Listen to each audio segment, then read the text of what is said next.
Praise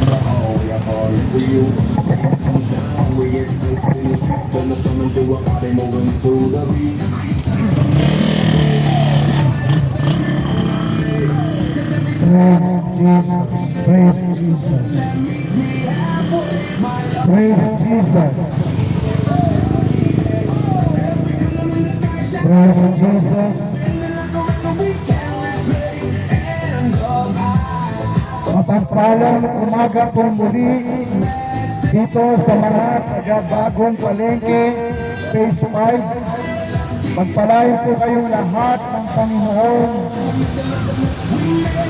Pagpalain po ang lahat ng mga nagtitinda, mga namimili, mga nagdaraan sa lugar na ito ng bagong palengke.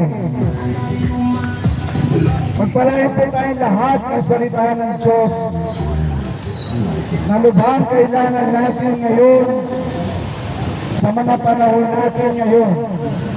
Ako po'y mananalangin na, Panginoon, salamat po, muli mo kong dinako sa lugar na ito ng bagong palengke.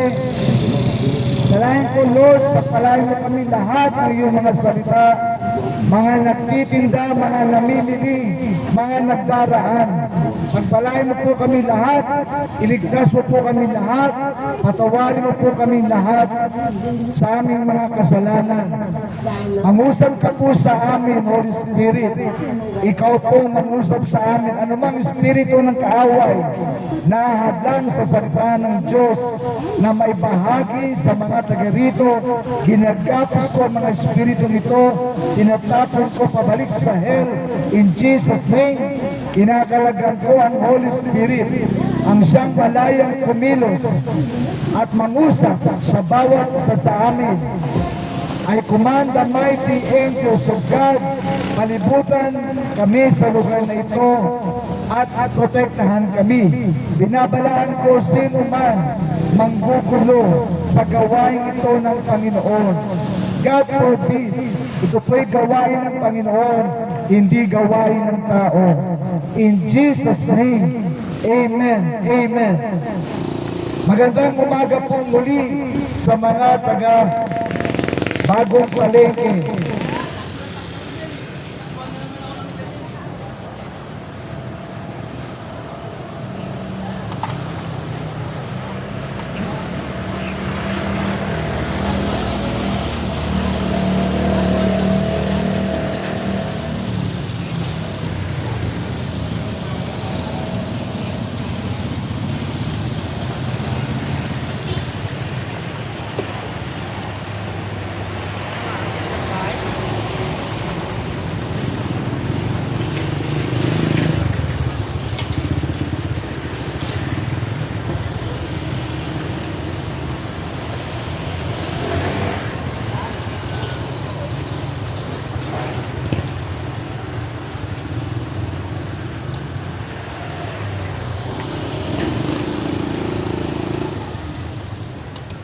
Praise God. Hallelujah.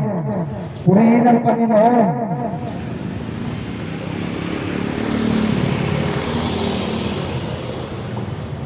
Ang sabi sa Proverbs 3 verse 11, My son, despise not the chastening of the Lord, neither be weary of his correction. My son, despise not the chastening of the Lord, neither be weary of his correction. Verse 12, For whom the Lord loveth, he correcteth, even as a father, the son in whom he delighteth. Ang sinasabi na salita ng Diyos,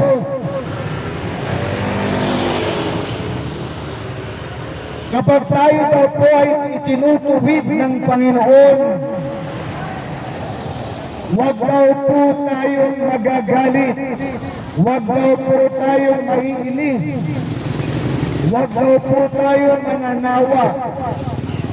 Kapag ang Panginoon tinutuwid tayo, sapagkat mahal tayo ng Panginoon, kagaya daw ng ama na itinutuwid niya ang kanyang anak o magulang na tumutuwid sa kanyang mga anak. Lalo na po sa panahon natin ngayon, laganap ang mga kasamaan sa ating paligid, lalo na ng mga kabataan. Kung sino man ang mga kabataan sa lugar na ito, makinig ka. Kapag ikaw ay tinutuwid ng magulang mo, magpasalamat ka. Sapagkat mahal ka ng magulang mo, kaya ka itinutuwid. Sapagkat walang gusto ng magulang na mapapahamak ang kanyang mga anak. Kaya mga magulang, kung kinakailangan tuwirin natin ang ating mga anak, huwag tayong magsasawa na tuwirin sila. Kaya nga po tayo naging magulang upang gabayan natin ang ating mga anak.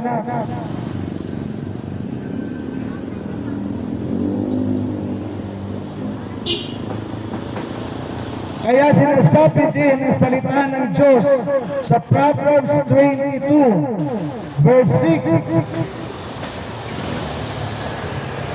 train up a child in the way he should go, and when he is old, he will not depart from it. Train up a child in the way he should go, and when he is old, he will not depart from it. Tayo daw po mga magulang ay inaatasan ng Diyos.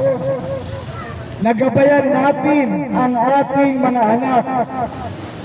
Lalo na ngayon, marami tayo nakikita sa social media na mga bata, ang babata pa lang, pumapatay na ng kapwa bata. At pagkatapos, hindi sila mapaparusahan dahil sa mga maling batas na ipinapasa ng mga mambabatas na hindi nag-iisip.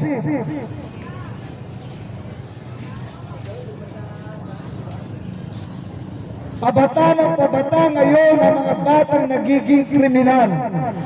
Kaya po tayo, mga magulang, ang sabi ng salita ng Diyos, train up a child in the way he should go. Tayo po mga magulang, disiplinahin natin ang ating mga anak, aralin natin ang ating mga anak, gabayan natin ang ating mga anak, at turuan natin ang ating mga anak kung ano nais natin maging buhay nila sa inaharap. Train up a child when he is, train up a child in the way he should go. Ano ba ang nais natin, mga magulang, sa ating mga anak? Ang nais ng mga magulang, mapabuti ang kanilang mga anak. Kaya dapat turuan natin sila habang sila ay mga bata pa. Lalo na yung mga ages na 1 year old papataas, sapagkat diyan namumulo ang kaisipan ng mga bata. Kung ano nakikita ng mga bata sa matatanda, ginagaya nila. At kung ano nakikita nila sa social media, ginagaya din nila. Kaya tayong mga magulang, isa sa pagte-training natin sa ating mga anak, huwag natin silang kahawakin ng mga cellphone sa murang edad. Kung ayaw mo, magpapalaki ka ng matigas na ulo ng mga bata. Minsan kasi tayong mga magulang, sa sobrang abala sa mga ginagawa, pinapalit natin ang cellphone sa ating mga anak. Imbis na gabayan natin sila at ituro natin sila sa Panginoon. Actually, ang sinasabi ditong train up, yun po ay patungkol sa Panginoon, mga magulang. Kaya nga mga magulang, ano ituturo mo sa iyong mga anak o ikaw mismo, una kang dapat turuan. Kaya tayo mga magulang, tayo unang dapat lalapit sa Panginoon. Tayo unang dapat sasampalataya sa Panginoon. Hindi mo pwedeng turuan ang anak mo sumampalataya sa Panginoon kung ikaw mismo hindi ka sumasampalataya sa Panginoon. Mga kapatid, huwag natin iasa sa iba ang ating mga anak. Kaya nga sinasabi ng iba, kapag hindi mo yan tinuruan ng aral ng Panginoon, iba ang magtuturo dyan.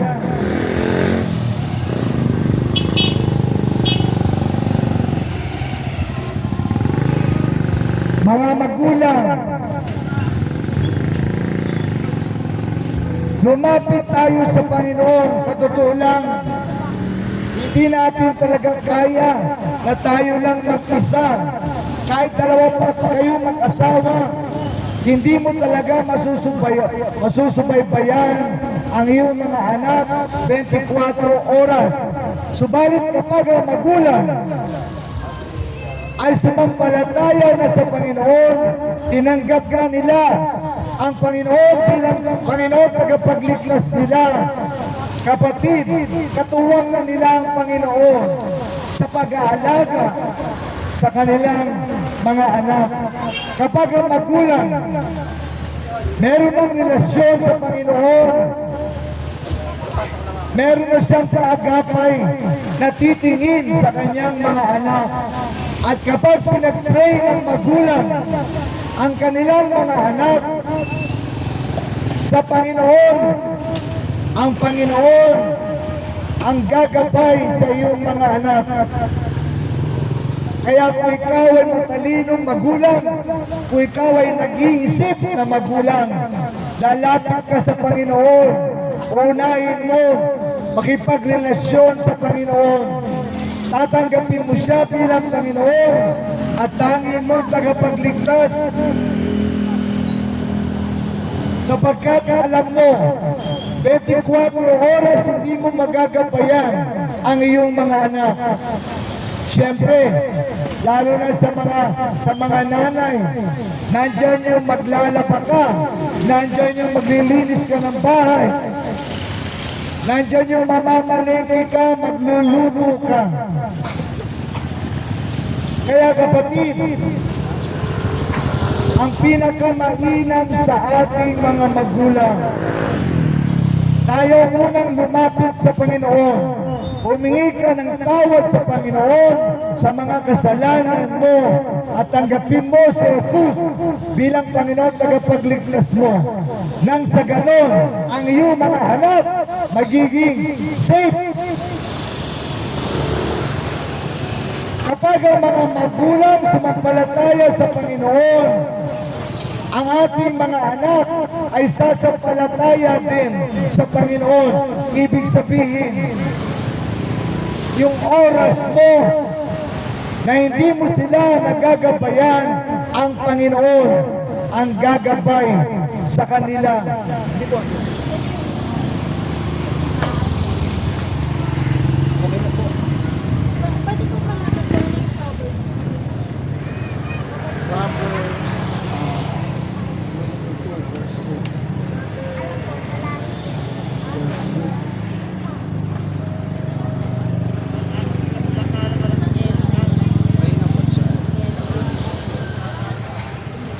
Tapos, ito yung maganda ito.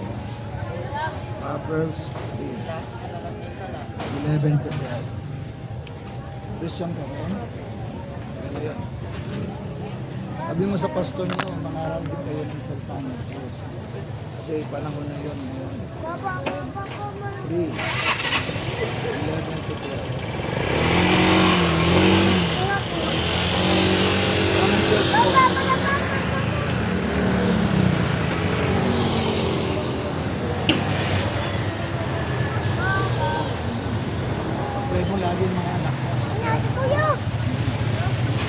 Okay, ha? Punta ako, ha? Thank you. So sabi ng salita ng Diyos, train up a child.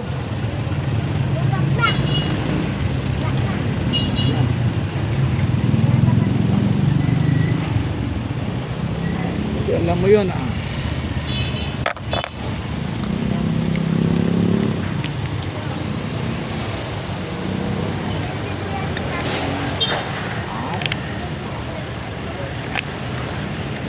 Ano?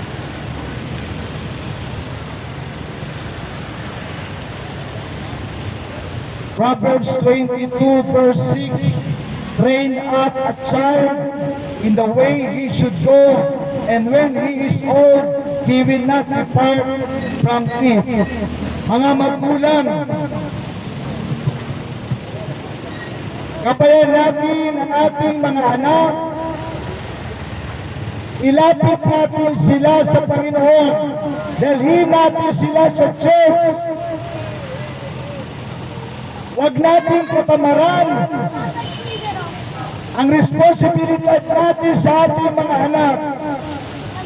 Dalhin mo sila sa church, sapagkat kung hindi mo sila dadalhin sa church, iba magdadala sa iyong anak sa ibang bagay.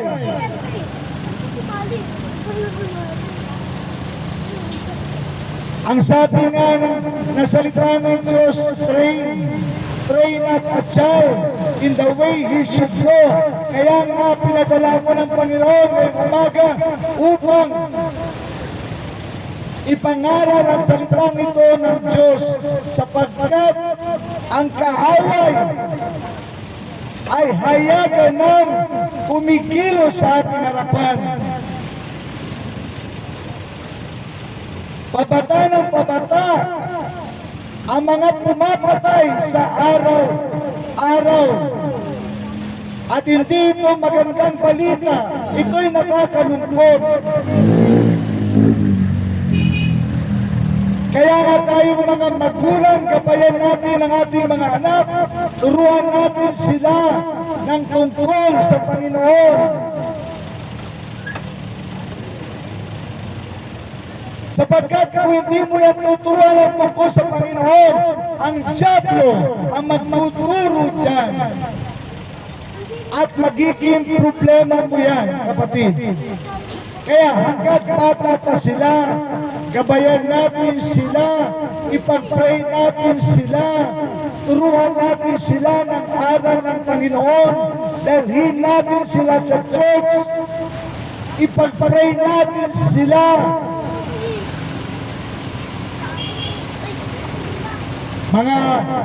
Mga anak, katutulanan po mga kapatid, kapag ang bata alam niya na kung ano ang tama at mali, Huwag ganun, ha?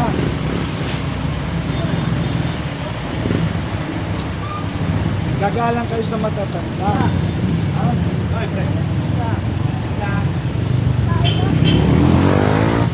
mga bata, katutulad mga kapatid, kapag ang mga bata alam na ang tama at mali pa rin ang ginagawa, at namatay ang bata niyan, pupunta sa hell.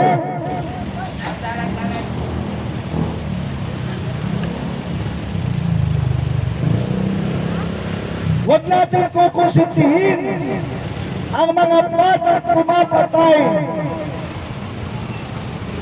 Hindi po yan inosente.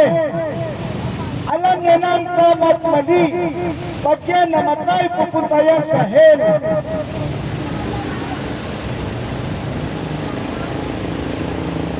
Marurusahan din yan sa hell, kagaya ng ibang malalaki. Kapag alam na ng bata ang tama at mali, pwede na siya pumunta sa langit o sa impyerno. Mga bata,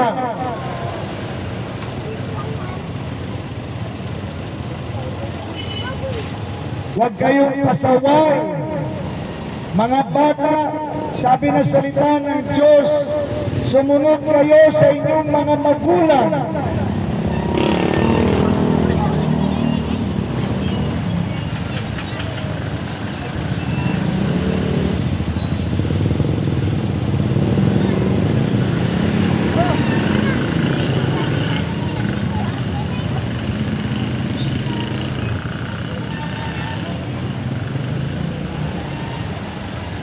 Ang sabi sa Efeso 6, talatang 1, children, obey your parents in the Lord, for this is right. Mga bata, makinig kayo. Kapag alam mo na ang tama at mali, sumunod ka sa magulang mo. Yun daw ang tama. Kapag ang mga bata sumusunod sa magulang, pagpapalain ng Diyos. Narinig nyo? Subalit kapag ang bata hindi sumusunod sa magulang, at alam niya na ang tama at mali, pag namatay ang batang iyon, kung siya ay masuwayin sa magulang, pupunta siya sa hell. Yun yung nakakalungkot. Kapagkat ang bata na alam ng tama at mali, hindi na po yan inosente.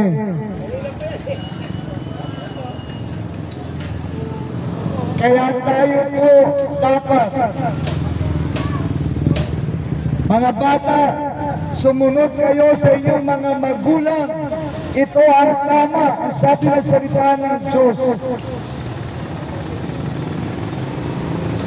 Sino mga bata na naririto, sumunod kayo sa inyong mga magulang, sapagkat yung gawang tama, ang sabi ng Panginoon.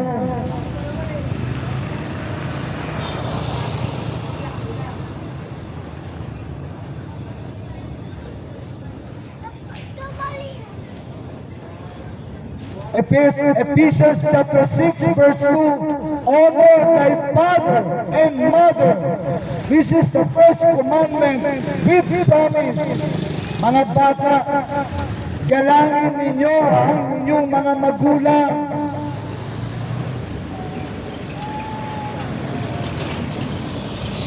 Nakikinig kayo? Nagalangin nyo mga magulang. Yun ang sabi ng salita ng Diyos. Honor thy father and mother. This is the first commandment with promise.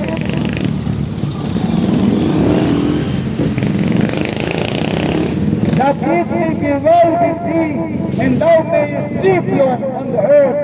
Bakit daw kailangan mga bata sumusunod sa magulang? Sapagkat kalooban ito ng Diyos. At sila ay ahaba ang buhay sa mundo nito. At hindi lang basta ahaba ang buhay, sasagana pa sila. Kaya maraming mga anak ngayon, kababata pa lang, nasisipag-asawa ng maaga, dahil hindi sumusunod, hindi nakikinig sa kanilang mga magulang.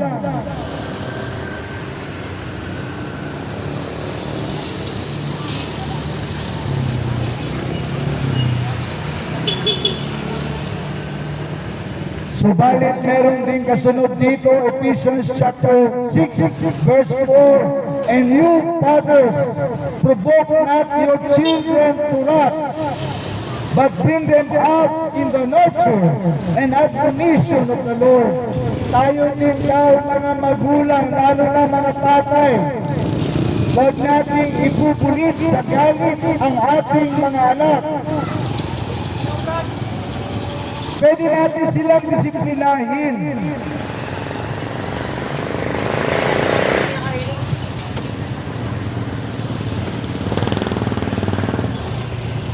Pwede natin silang pagsabihan.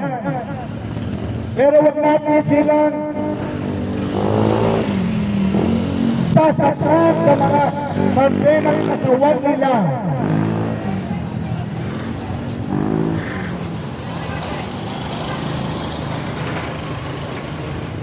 Ibig sabihin nito, nasa tamang disiplina po mga magulang ang ating mga anak. Kaya nga, magiging tama lang pagdidisiplina mo sa iyong mga anak kapag si Jesus pinapasok mo na sa buhay mo, sapagkat si Jesus ang magtuturo sa iyo kung paano ang tamang pagdidisiplina sa mga anak. Subalit kung wala kang relasyon kay Jesus, maaari ka magkamali sa pagdidisiplina mo sa iyong mga anak. Subalit kapag meron ka ng Kristo, si Jesus tutulungan ka kung paano kausapin, kung paano disiplinahin, kung paano paluhin ang ating mga anak.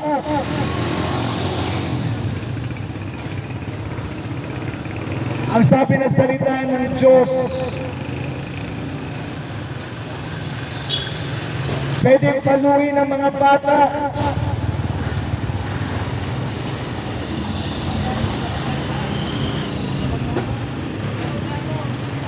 pwede natin paluin ng mga bata sa puwet. Huwag kung saan-saan.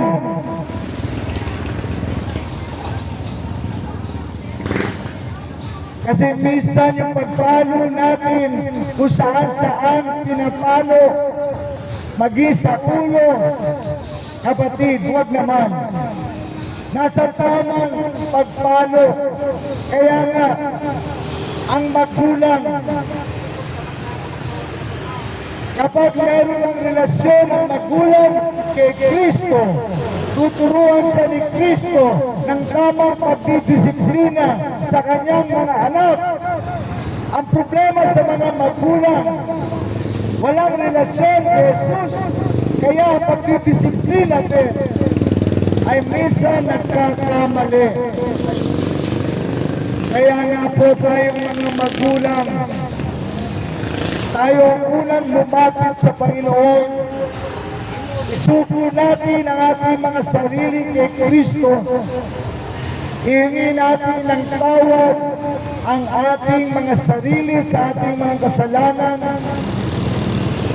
Hihingi mo ng tawad ang kasalanan ng pamilya mo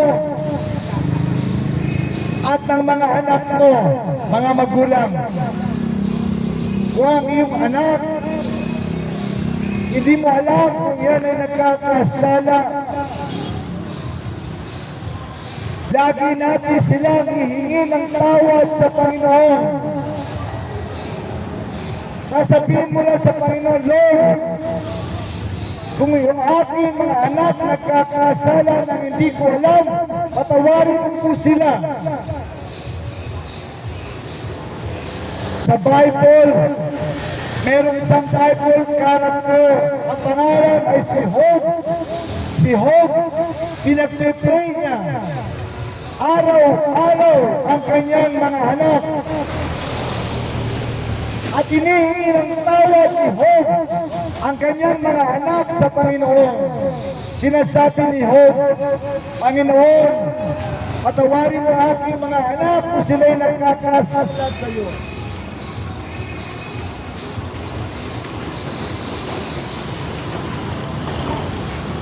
Praise God.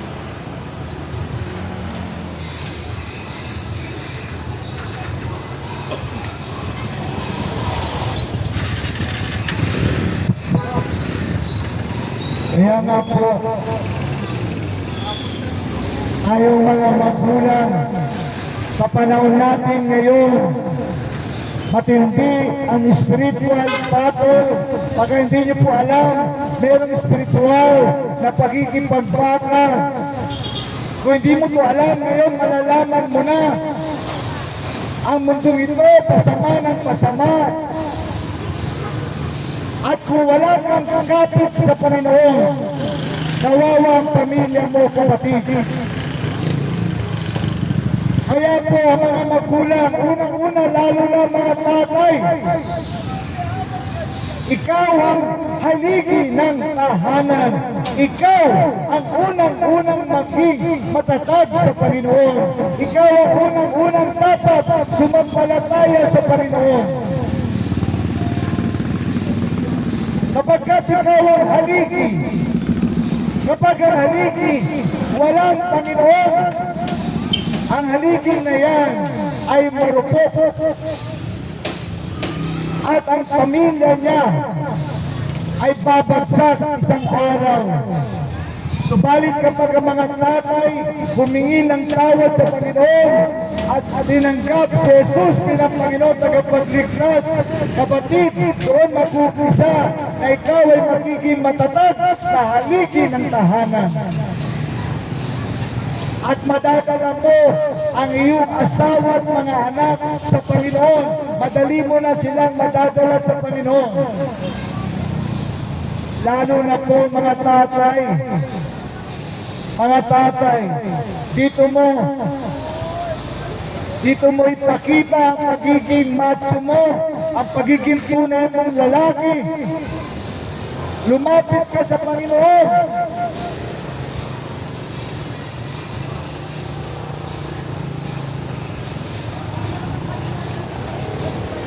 Sapagkat ang tatay na may relasyon sa Panginoon ay magiging matatag at matibay na haligi ng tahanan. Kaya hindi na mga nanay, susunod siya sa kanyang asawa.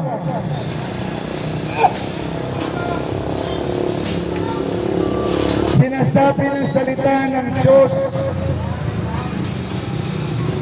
sa mga huling araw, ang mga bata magiging masuwayin sa magulang.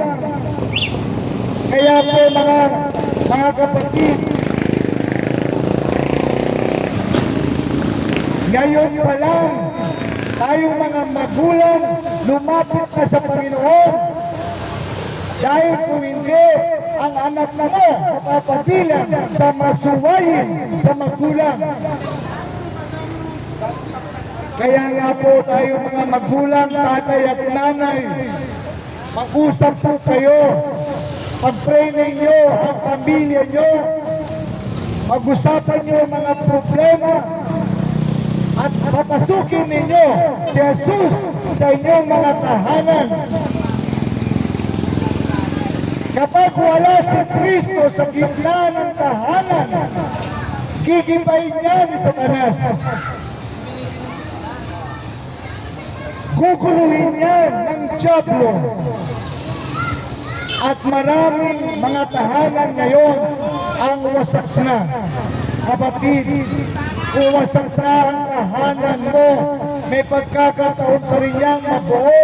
Umpisa mong lumapit sa Panginoon, magpakumbaba sa Panginoon, papasukin ang Panginoon sa iyong tahanan.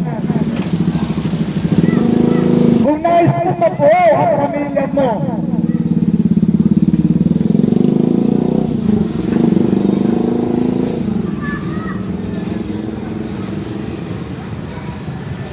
kaya nga po, sa mga panahon ito, na patindi ang spiritual battle.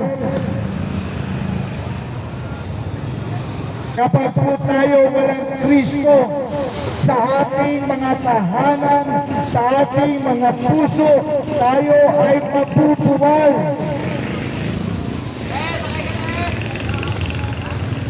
Kaya nga sinasabi ni Jesus, kayong mga nabibigat ng lubha, lumapit kayo sa akin. Kapatid, lumapit ka sa Panginoon.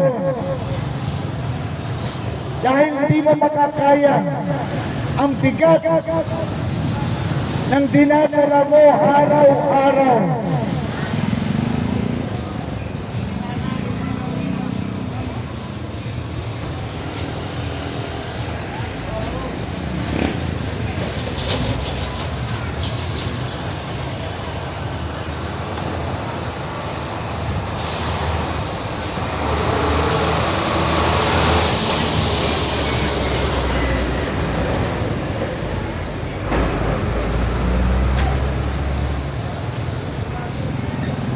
Praise God, praise God. So tayo po mga taga rito, mapalad kayo, pinapaalam sa inyo ng Panginoon ang kanyang mga salita upang kayo po ay makatagal sa mga darating na pagsubok sa buhay. Mga kapatid, tayo po ay nasa mga huli ng mga huli na mga huling araw bago dumating ang Panginoong Yesus. At sa mga huling araw, pasama ng pasama ang mundong ito. At kapag wala kang Yesus sa buhay mo, sa puso mo, sa pamilya mo, sa araw, papagsak ka, kapatid. Sa totoo lang, yung wala si Kristo sa tahanan mo, hindi mo lang halata, hindi mo lang nalalaman, pero ang bahay mo sa spiritual ay tabingi na, babagsak na, konting hangin na lang, konting problema na lang.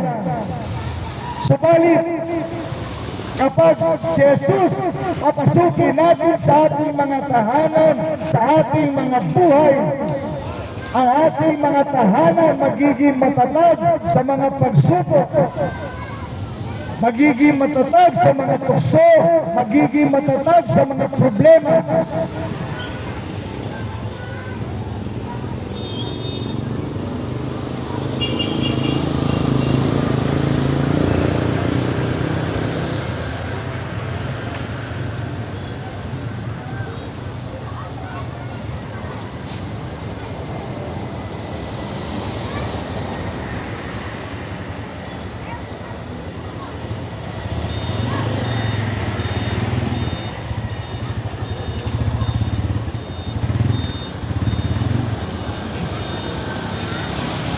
Kaya po dito sinasabi sa Ephesians chapter 6 verse 10, kung ito po'y first time mo lang mapapakinggan, kapatid, mapalad ka. Ang sabi na salita ng Diyos, finally, my brethren, be strong in the Lord and in the power of His might. Magpakalakas daw tayo sa Panginoon. Mga kapatid, kung hanggang ngayon, hindi mo pa tinatanggap si Jesus bilang Panginoon na kapagligtas, ang kaaway ng Diablo, tuwang-tuwa sa iyo. Sapagkat hawak ka ng kamay ng Diablo. Sapagkat kung wala si Jesus sa buhay natin, ang Diablo ay naghahari sa buhay natin. Dalawang klase lang yan, kapatid. Hindi mo lang alam. Kasi ang kaaway ng Diablo ay puso, madaya. Hindi niya ipapaalam. Ipapaisip niya sa'yo, okay lang na walang Kristo sa buhay ko.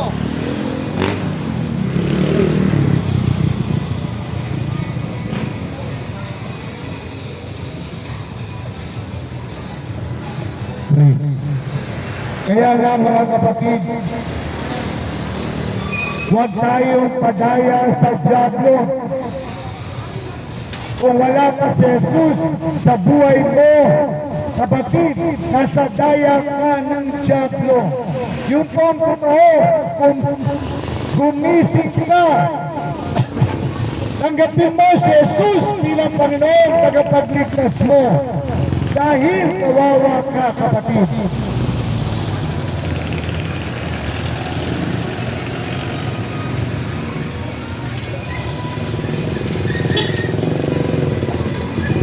Ang sabi ng Ephesians 6:11, put on the whole armor of God that you may be able to stand against the wiles of the devil. Isuot daw natin yung paluti ng Diyos.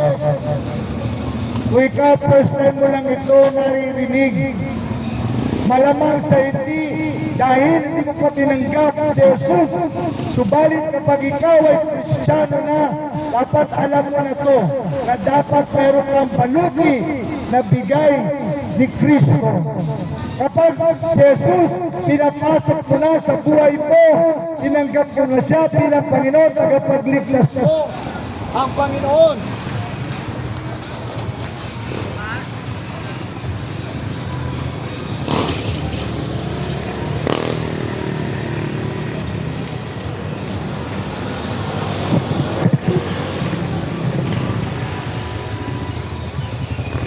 Praise God. Ang Panginoon, bibigyan ka ng paluti upang makatagal ka sa kasamaan ng mundong ito. Maraming mga tao, hindi nila alam na mayroong baluti na ibinibigay ang Diyos sa kanila o yung armor. Kasi nga wala silang relasyon kay Jesus. Kaya doon natutuwa ang Diablo. Kapatid, ang una mong dapat gawin para magkaroon ng baluti na mula sa Panginoon, pagsisihan mo mga kasalanan mo, tanggapin mo si Jesus bilang Panginoon at tagapagligtas mo. Si Jesus lang, wala nang iba. Kapag may nagtuturo ng mayroong ibang tagapagligtas, yan po ay galing sa demonyo. Yan po ay galing kay Satanas. Only Jesus is the Savior of the world. Wala na pong iba. Ang gusto ng Diablo, manatili tayo sa kamangmangan upang madaya tayo ng Diablo, upang mauto tayo ng Diablo, upang madala tayo ng Diablo sa hell. Mga kapatid, huwag mong hayaan ang Diablo ay dayain ka. Huwag mong hayaan ang kaaway ng Diablo ang maghari sa buhay mo. Ang tanging mong gagawin, pagsisihan mo, kasalanan mo, sumampalataya ka sa Panginoong Yesus, tanggapin mo siya bilang Panginoon at tagapagligtas mo, at yung araw na yun, makakalaya ka sa kamay ng Diablo. Marami sa atin hindi alam, hawak sila sa kamay ng Diablo. Kapatid, kung wala ka relasyon kay Jesus hanggang ngayon, hawak ka sa kamay ng Diablo. Kawawa ka, kapatid.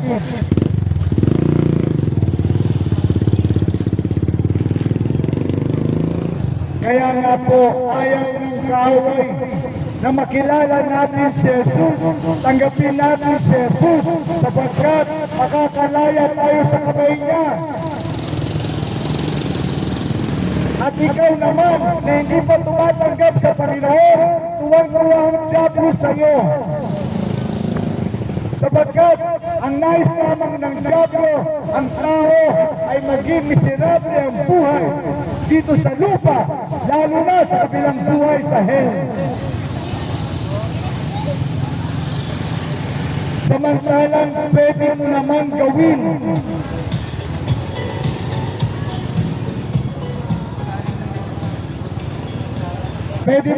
gawin makalaya ka sa kamay niya. Kapatid, huwag kang papayag magpauto sa Diablo. Papasukin mo si Jesus sa buhay mo.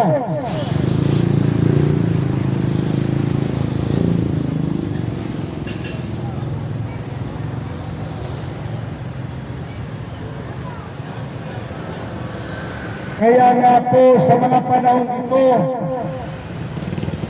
pagulo ng pagulo ang ating paligid, pasama ng pasama ang ating paligid, pabata ng pabata ang mga pumapatay. What happened to us?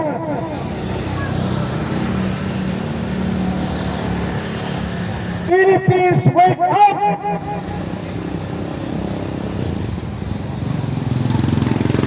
Papasukin natin si Jesus sa ating mga tahanan, dahil kung hindi, ang kasamahan papalutin, papasukin ang tahanan mo, kapatid.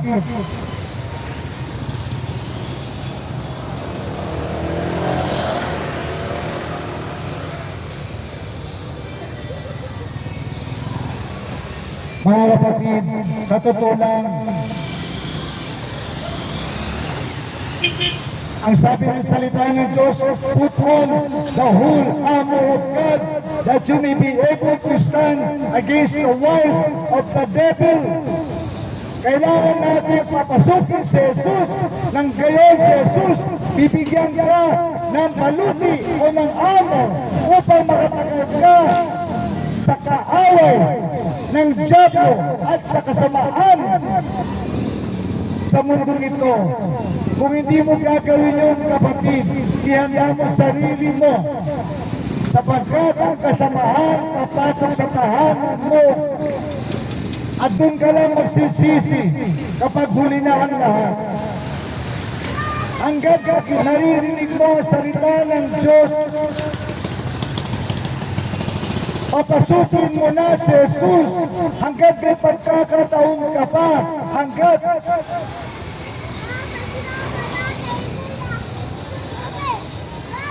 ang kasamaan ay hindi pa pumapasok sa tahanan mo. Si Jesus ang una mong papasukin sa tahanan mo. At kapag si Jesus pinapasok na natin sa ating mga tahanan, ang kaaway ng dyablo ay hindi makakapasok sa tahanan mo, kapatid. At ang kaaway ng dyablo, hindi magagalaw ang pamilya mo, lalo na ang asawa mo, lalo na ang mga anak mo.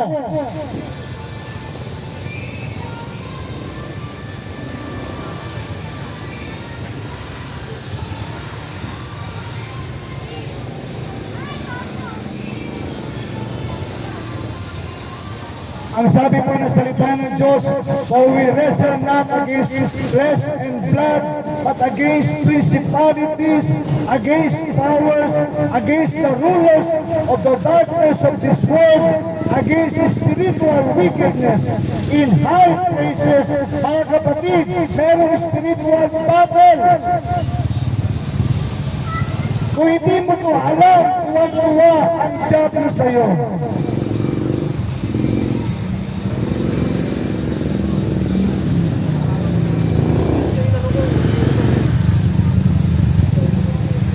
Dito pinapakita ng salita ng Diyos, meron talagang spiritual battle.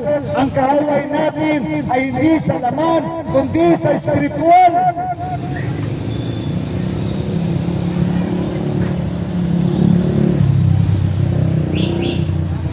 Wherefore take unto you the whole armor of God, that you may be able to withstand in the evil day, and having done all, to stand.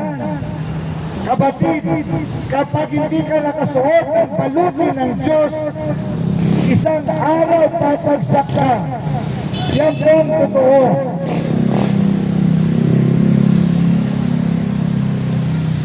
Isang araw papasukin ng dyablo ang bahay mo at wawasakin kayong lahat. Kaya naman kapatid, hanggat may pagkakataon pa, unahan mo na sila, papasukin mo na si Jesus bago pa ang dyablo makapasok sa bahay mo. Ano? Kukunin mo yung pera? Ayaw nyo ng pera, ha? Kaya nga po, ang mga kabataan ngayon, nakakalungkot, ang babata pa pumapatay na ng mga tao. Kapatid, spiritual battle yan.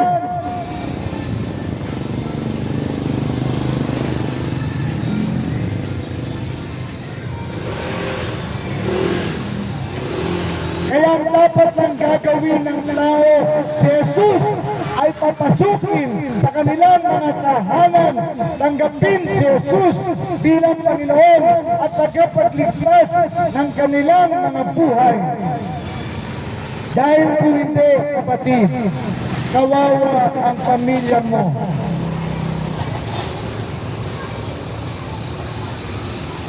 It's either ikaw ang mabibiktima o ikaw ang magbibiktima.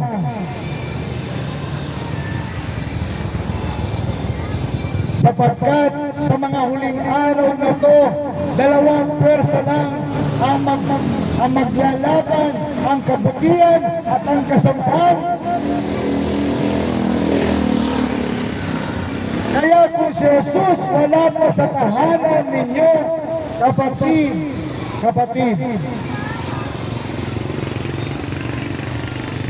papasukin yan ng espiritu ng Diablo.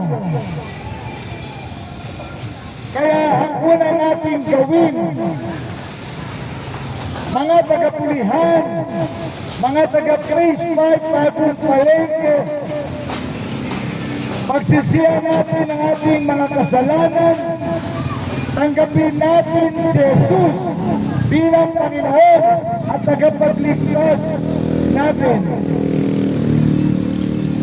Nang sa ganon, ang pamilya mo paghahalingan ng Panginoon, ang pamilya mo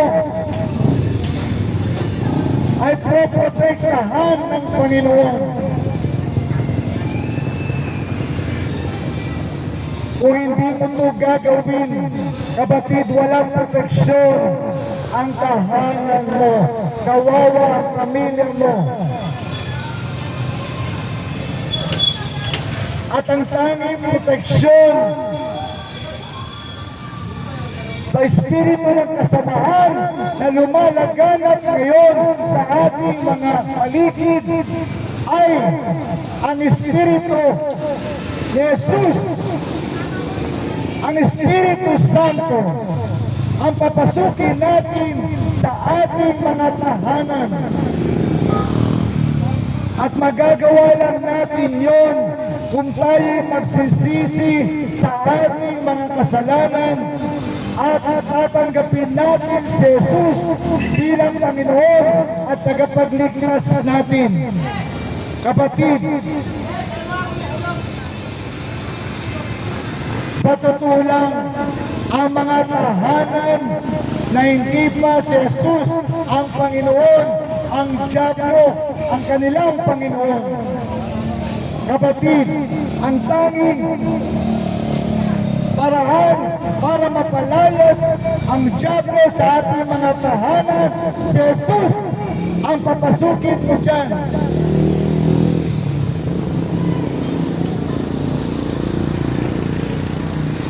Sabihin mo sa Panginoon, Panginoon, patawarin mo ang aking pamilya sa aming mga kasalanan. Patawarin mo ako, ang asawa ko, ang aking mga anak sa aming mga kasalanan. At Panginoon, sinusuko ko na ang pamilya ko sa iyo. Tinatanggap ka namin bilang Panginoon at tagapagligtas namin. Ikaw na, Panginoon, ang maghari sa aming tahanan. Kung hindi mo yan gagawin, kapatid, ang Diablo ang patuloy na maghahari sa tahanan mo.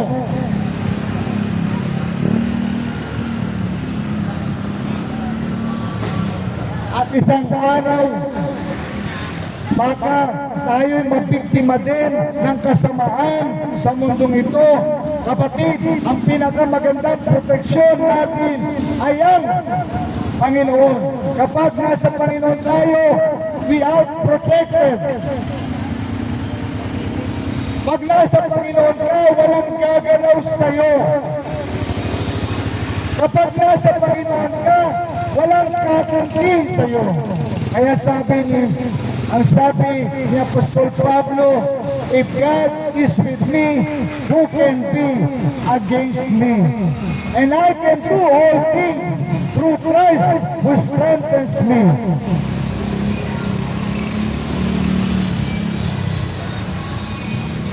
Mga kapatid,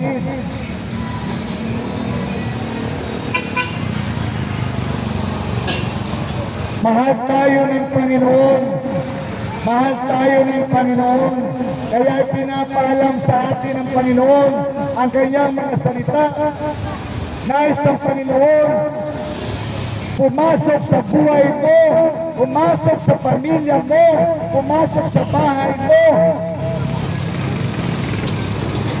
Papasukin mo siya. Ang tanging mo lang gagawin, magsisi ka sa mga kasalanan mo. Tanggapin mo si Jesus bilang Panginoon tagapagligtas mo. At kapag ginawa mo yun, si Jesus ay maghahari na sa tahanan mo at hindi na siya aalis doon. At kapag si Jesus nasa tahanan mo na, lalayas lahat ng masasamang espiritu na naghahari sa tahanan mo. Kapatid, palayasin mo si Satanas sa tahanan mo. Si Jesus ang papasukin mo. Dalawang klase lang yan, kapatid. Kung si Jesus wala pa sa tahanan mo, si Satanas naghahari dyan. The moment papasukin mo si Jesus sa tahanan mo, yan din ang moment na lalaya si Satanas sa bahay mo. Kapatid, maawa ka. Maawa ka sa pamilya mo, maawa ka sa tahanan mo, na pinaghaharian ng dyablo. Ang sino mang tahanan na hindi si Jesus ang naghahari, ang dyablo naghahari dyan. Paano maghahari si Kristo sa tahanan mo? Yung tatay na haligi ng tahanan dapat magsisi sa kanyang mga kasalanan, tanggapin si Jesus bilang Panginoon at tagapagligtas niya, at maliligtas ang tahanan iyon.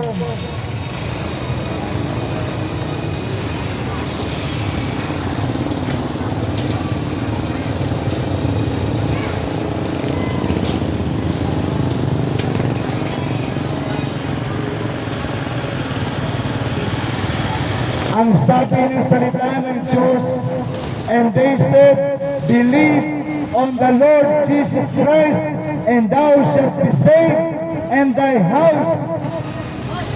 Believe on the Lord Jesus Christ, and thou shalt be saved, and thy house.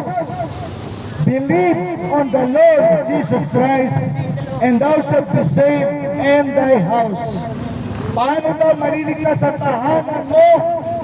Papasukin si Jesus. Sumampalataya kay Jesus. Tanggapin si Jesus bilang Panginoon at tagapagligtas ng kanilang tahanan. Upang maligtas ang tahanan mo, sumampalataya ka sa Panginoong Jesus. Walang iba. Kung nais mong tahanan mo maging ligtas sa panahon natin ngayon, papasukin natin si Jesus, tanggapin natin si Jesus sa ating mga puso. Bawat isa sa atin, kailangan si Jesus, na papasukin nila si Jesus sa kanilang mga buhay.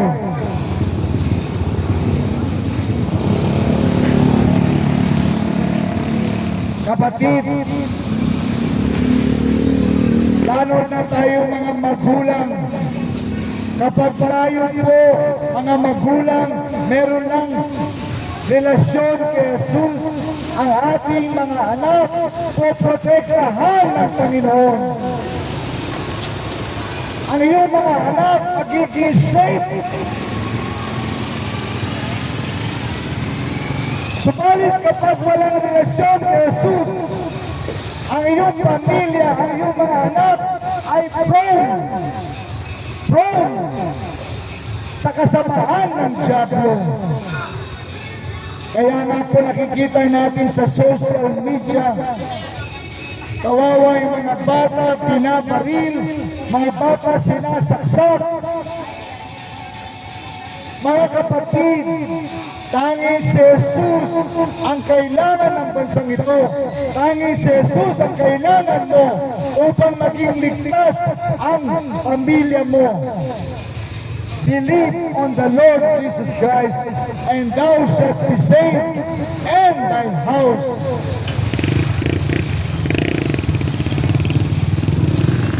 Kaya mamaya, sa pananalangin ko, kung hindi ka makakasunod, pag uwi mo sa bahay, manalangin kayo. Magpakumbaba kayo sa Panginoon. Humingi kayo ng tawad sa mga kasalanan nyo sa Panginoon. At tanggapin ninyo si Jesus bilang Panginoon at tagapagligtas natin. Kung nais mo maligtas, maprotektahan ang pamilya mo, ang iyong mga anak, mga magulang, only Jesus, only Jesus, only Jesus ang makakapagprotekta sa pamilya mo, sa mga anak mo. Kapag wala si Jesus sa pamilya mo, prone ang pamilya mo sa kasamaan sa mundong ito. Subalit, the moment na papasukin natin si Jesus sa ating mga tahanan, sumampalataya tayo kay Jesus, kapatid, ang kaligtasan, ang proteksyon, ang pag-iingat ng Diyos, ang pagpapala ng Panginoon ay darating sa ating mga tahanan. Kaya yung sinasabi sa salita ng Diyos,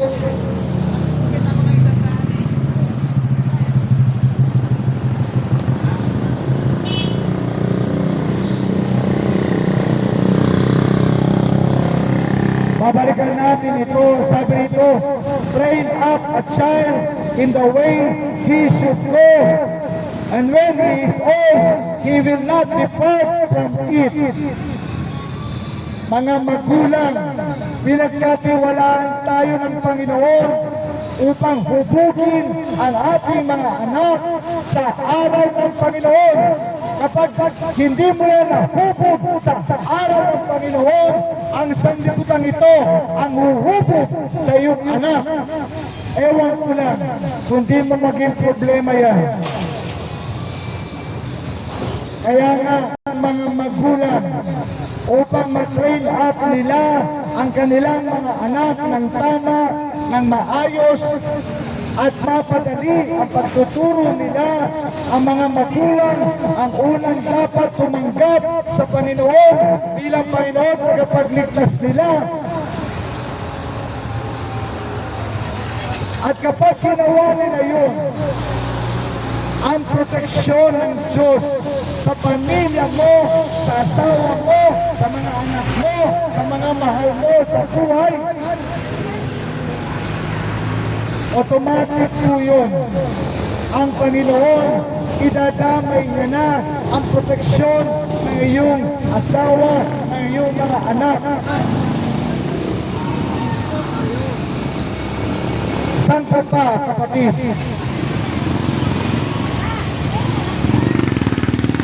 Sa totoo lang, ang Panginoon lugi-lugi lagi sa atin.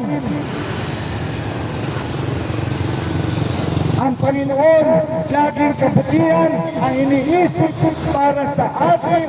Subalit, tinatagyan pa natin ang Panginoon.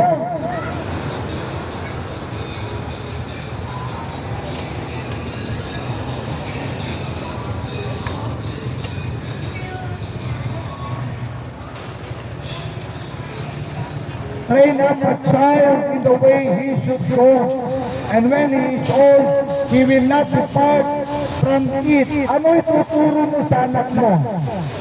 Kung ikaw mismo ang unang dapat turuan, mga magulang, kapag si Jesus, meron ka ng relasyon kay Jesus, madali na ang pagtuturo sa mga anak natin, sapagkat ang Panginoon tutulungan tayo kung paano disiplinahin ng tama, kung paano turuan ang ating mga anak, kung paano pantayan ang ating mga anak, at kung paano protektahan ng Panginoon ang ating mga anak.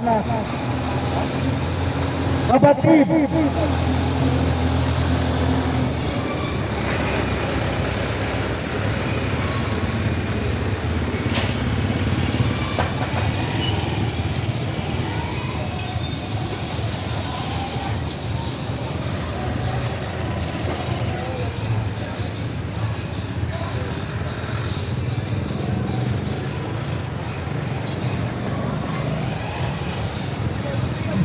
Ako po ay mananalangin na unay sumunod upang sila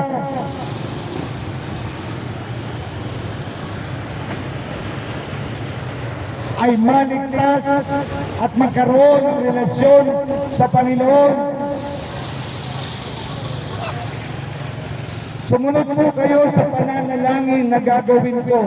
Kung hindi po kayo makakasunod, mamaya po sa bahay, mag-pray ka muna bago mo gawin yung usual mong ginagawa. Unahin mo muna ang kaligtasan mo, kapatid. Sa panahon natin ngayon, kailangan talaga natin papasukin si Jesus. Dahil kung hindi mo papapasukin si Jesus, si Satanas ang papasok dyan sa tahanan mo. At kawawa ka, iiyak ka pagdating ng araw. Samantalang kung si Jesus ang papapasukin mo, kapatid, makakapamuhay tayo ng masaya, makakapamuhay tayo ng payapa, makakapamuhay tayo ng sagana.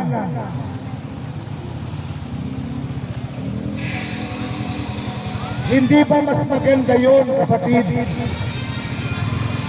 Kaya ako'y mananalangin na sumunod po kayo sa panalangin. Sabihin po natin, aming Ama na nasa langit, mahabag na po sa akin na isang makasalanan. Lahat po na nagawa kong kasalanan na hindi ko pa nahingi ng tawad sa iyo, patawarin po lahat ng mga nagawa kong kasalanan. Patawarin mo po lahat ng mga nagawa kong kasalanan. Inagsisisihan ko po ang lahat ng ito. Linisin mo rin po ako sa aking mga kalikuan. Panginoon, sumasampalataya ako na kaya mo kong patawarin. At salamat, Panginoon, pinatawad mo ako, nilinis mo ako. Kaya naman, Panginoon, tinatanggap kita, Panginoong Yesus, bilang Panginoon at tangi kong tagapagligtas. Pumasok ka sa buhay ko, pumasok ka sa pamilya ko. Salamat, Panginoon, ako'y iyong pinatawad, ako'y iyong nilinis, ako ay iyong niligtas, at isinulat mo pa ang pangalan ko sa aklat ng buhay. Panginoon, ikaw na po ang bahala sa akin sa mga susunod kong gagawin. Turuan mo ko, gabayan mo ko, suportahan mo ko, alalayan mo ko. Ikaw na rin bahala sa asawa ko, sa aking mga anak, sa aking pamilya.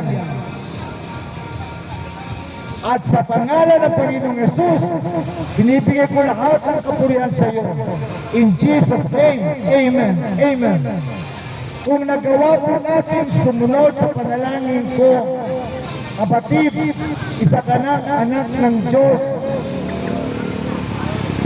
Ang tanging mo nang gagawin ngayon, kausapin mong madalas ang Panginoon, basahin mo ang kanyang mga salita, bigyan mo ng oras na basahin ang salita ng Diyos, at humanap ka ng isang church, Christian church, basta si Jesus ang pinapangaral at wala nang iba. Kapatid, pumasok ka dyan upang lumago ka sa pananampalataya hanggang kunin tayo ng Panginoong Yesus sa kanyang pagbabalik. Ako po ay mananalangin for the last time para po sa inyong lahat. Panginoon, salamat po sa oras na binigay mo sa akin upang makakinig sila ng salita mo.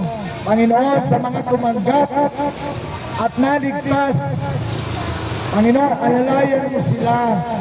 Tulungan mo sila sa mga susunod nilang gagawin.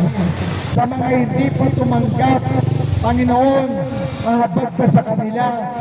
Magrema, maglogos ang iyong salita.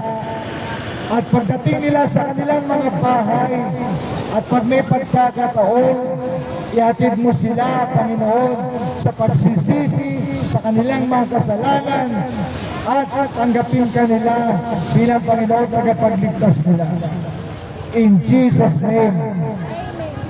In Jesus' name. Panginoon, sa mga nagtitinda, sa mga namimili, sa mga nagdaraan sa lugar na ito, Panginoon, kahabagan mo silang lahat, iligtas mo silang lahat, at tulungan mo silang lahat makakilala sa iyo. Pagpalain mo ang kanilang mga hanap buhay at ang kanilang mga pamilya. Panginoon, tulungan mo na papasukin kanila sa kanilang mga bahay, sa kanilang mga buhay. In Jesus' name. Amen. God bless po and shalom.